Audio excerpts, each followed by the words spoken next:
Hello दोस्तों, नमस्कार। स्वागत है आप सभी का आपके अपने YouTube चैनल मोरल विश्व में।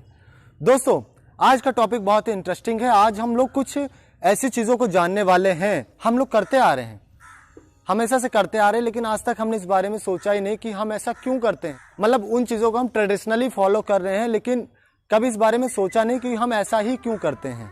जी हाँ दोस्तों, आप सही समझे। आज हम जानने वाले हैं कि क्या शादी करना ज़रूरी है।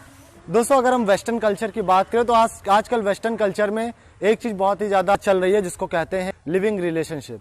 दोस्तों, इसमें क्या होता है, इंसान इसमें बिना शादी किए दो लोग एक साथ रहते हैं। ये कल्चर धीरे धीरे भारत में भी आता जा रहा है। इसमें क्या करते हैं कि इंसान मैरिज नहीं करता, बल्कि ऐसे ही रहता है। तो जो ये मैरिज का कल्चर है, ये आखिर बनाया क्यों गया।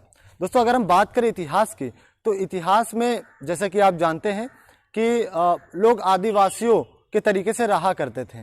उसमें लोग किसी के साथ भी संपर्क कर लेते थे और ऐसे ही चलता रहता था। फिर हुआ क्या, इंसान के अंदर सभ्यता डेवलप हुई। अब जैसे आप जानवरों को देखो तो जानवरों के अंदर ये चीज़ें नहीं हैं, उनकी बुद्धि इतनी ज़्यादा इंटेलेक्चुअल नहीं है, इसीलिए वो इसी तरीके से चलते रहते हैं। नेचुरली वो ऐसे ही बने हैं। लेकिन इंसान उससे थोड़ा डिफरेंट था।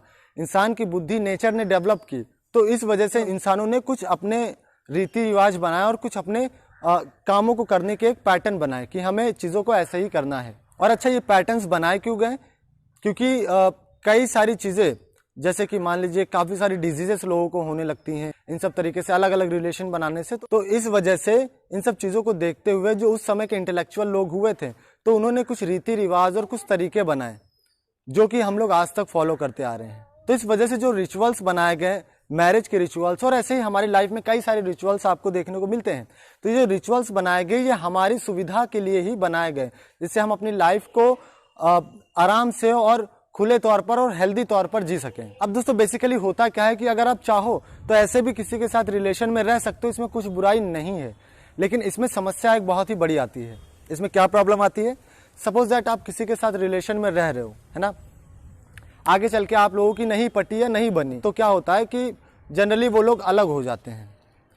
लिविंग रिलेशनशिप में यही देखा जाता है कि जितने भी कपल्स होते हैं, बहुत ही रेयर केस ऐसे होते हैं कि लोग 5-10 साल भी एक साथ रह सकें, वरना 1-1, 2-2, 3-3 साल के बाद वो पार्टनर चेंज करते रहते हैं। तो इससे क्या होता है, उन्हें मेंटल रिलीफ नहीं मिलता है, क्योंकि आप अगर नए नए पार्टनर्स बदल रहे हो तो उनकी सबकी सोच अलग होती है, थिंकिंग अलग होती है। तो जिस वजह से हमारी मेंटल जो बाउंडिंग है वो उतनी बेहतर तरीके से नहीं हो पाती, इतना हम लोग कंफर्टेबल नहीं हो पाते एक दूसरे के साथ। तो जिस वजह से हमें मेंटल प्रॉब्लम्स भी होने लगती हैं। अब सपोज दैट कि एक लेडी है और उसका एक बेबी हुआ। अब ऐसे में उसकी एज धीरे धीरे करके बढ़ गई, और ऐसे में अगर उसका हस्बैंड छोड़कर चला जाए, तब उसको लाइफ गुजारना एक बहुत ही मुश्किल और चैलेंज भरा हो जाता है। तो ऐसे ही काफ़ी सारी प्रॉब्लम्स होने लगती हैं लिविंग रिलेशनशिप में। इसीलिए जो मैरिज है, तो मैरिज का ये जो सिस्टम है वो इंट्रोड्यूस किया गया, क्योंकि ये एक बहुत ही बेहतर सिस्टम है। इसमें क्या होता है कि आप जैसे किसी के साथ मैरिज करते हो, अब मैरिज में कुछ ऐसा नहीं कि कोई एक्स्ट्रा चीज़ आपके अंदर लगा दी जाती है, कोई चिप लगा दिया जाता है आपके अंदर, ऐसा कुछ नहीं है। मैरिज में होता क्या है, बस एक रिचुअल फॉलो किया जाता है कि हाँ 10 लोगों के सामने या कुछ लोगों के सामने एक रिचुअल फॉलो किया जाता है कि हाँ आपसे आप लोग पति पत्नी हैं। तो इससे होता क्या है कि साइकोलॉजिकल लेवल पर हमें लगने लगता है कि हाँ अब हमारे लाइफ में कुछ बदलाव हो गया है, अब से हमारी लाइफ में कुछ जुड़ गया है नए सिरे से।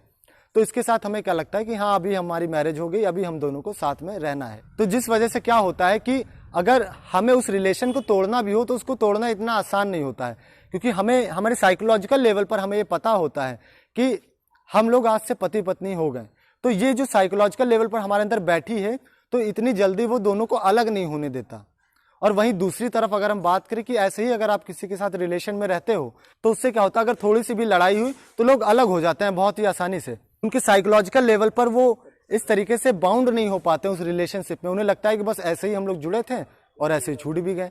आप अगर माइंड के तौर पर किसी को पति या पत्नी मान लेते हैं तो डेफिनेटली तौर पे वो हो जाते हैं। लेकिन ये रिचुअल फॉलो करना इसलिए जरूरी होता है क्योंकि हमारा माइंड का क्या है, माइंड तो बदलता रहता है। आज हमने कुछ माना तो कल वो मान्यता बदल गई हमारी, तो माइंड बदलता रहता है। इसलिए कुछ रिचुअल्स करवा दिए जाते हैं, जिसके बाद हमारे सबकॉन्शियस माइंड में ऐसी बातें बैठ जाती हैं कि आज के बाद से हमारा नया जीवन स्टार्ट है, आज के बाद से हम दोनों साथ में रहेंगे या पति पत्नी हैं। इस वजह से हमारे रिश्ते जो टूटने के चांसेस हैं वो पूरी तरीके से कम हो जाते हैं। तो दोस्तों अब आप समझ पाए होंगे कि लोग मैरिज क्यों करते हैं, क्यों आखिर मैरिज करना जरूरी है। तो दोस्तों बेसिकली ये सब ऐसे क्वेश्चंस होते हैं जो लोग करते तो हैं, मतलब ये सब रिचुअल्स फॉलो तो करते हैं, लेकिन कभी सोचा नहीं इस बारे में कि हम आखिर ऐसा करते क्यों हैं, इसके पीछे एग्जैक्ट कारण क्या है और ये जो रिचुअल्स बनाए गए तो उसके पीछे क्या कारण रहा होगा। तो दोस्तों आई होप ये चीज आपको बहुत ही अच्छे से समझ में आ गई होगी।